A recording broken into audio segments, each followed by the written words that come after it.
Good morning. This is John from the Springs Mennonite Church. And I have a passage to share with you from the 61st Psalm. A couple of verses here that really speak to my heart. Maybe they will to yours too. So let's look at the first four verses. Oh God, listen to my cry. Hear my prayer. From the ends of the earth, I cry to you for help when my heart is overwhelmed. Lead me to the towering rock of safety, for you are my safe refuge, a fortress where my enemies cannot reach me. Let me live forever in your sanctuary, safe beneath the shelter of your wings. It's interesting. Every time I go to the doctor and sign in, one of the questions they ask in the process is, do you feel safe at home? Well, I always say yes. Uh, it wouldn't dawn on me not to feel safe at my home.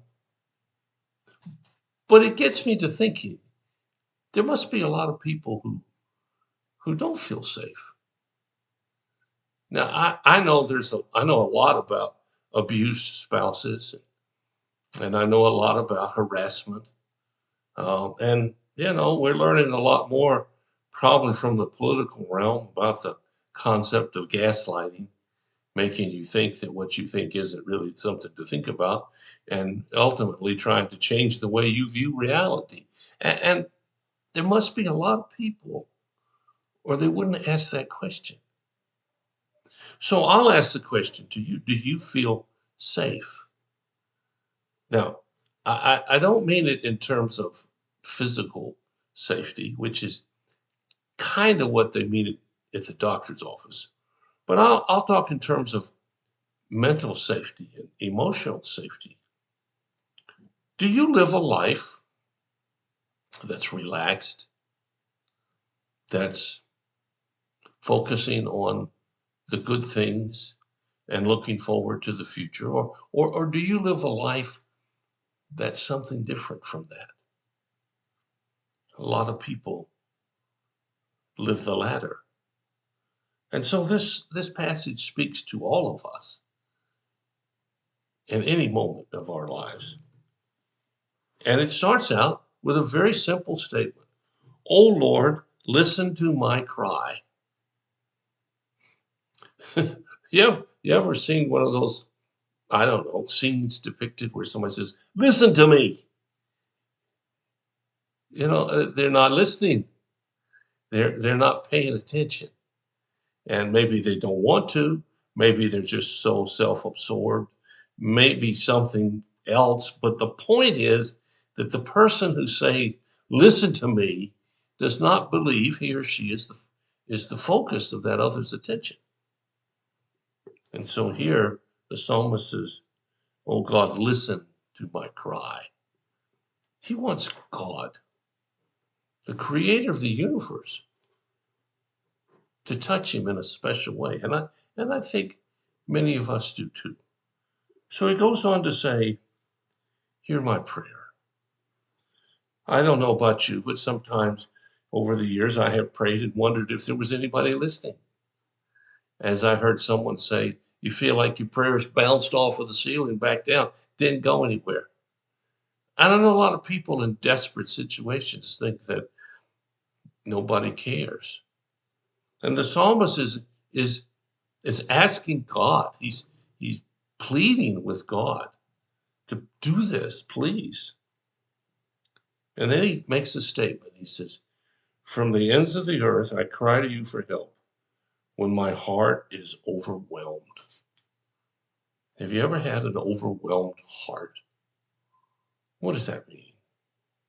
It means that you're struggling with something that just encloses you in a bad place. It absorbs you. The thing that's causing the the unrest is just overwhelming to you and your mind and your ability to act. And if you've ever had a heart that was overwhelmed, well, then you can understand what the psalmist is saying here. His heart is overwhelmed. And when your heart is overwhelmed, well, it's just hard to do anything, much less move forward with God. So we see in these first few verses, the psalmist pleading with God to listen and telling us why he needs him to listen, because he's overwhelmed. And it goes on to say, lead me to the towering rock of safety, for you are my safe refuge, a fortress where my enemies cannot reach me. I know one of the psychological ways of dealing with personal trauma is to recede inside and close things off. What the person is really doing is saying, I'm going to wall off all of this stuff because I can't handle it. Well, the psalmist can't handle it either. So instead of walling it off, he asks God to help him. And the really neat thing about this psalm is when it says at the next point, let me live forever in your sanctuary, safe. There's that safe word again, beneath the shelter of your wings. Let me live in your presence, God. Now, I can't tell you that if you come to God, all of your problems will be removed. I wish I could. I wish I had a way to say the right word and just wipe it all out. And for some, that does happen. For others, not quite so much. But regardless of that, the psalmist is showing us a way to have our hearts not be overwhelmed. How? By sitting in the presence of the Almighty. I hope you've done that today. If you haven't, I hope you'll start. You can't overcome an overwhelmed heart all by yourself. You can try, but you will fail. You need something else. You need God. So, how about you? Do you feel safe? Have you ever been overwhelmed?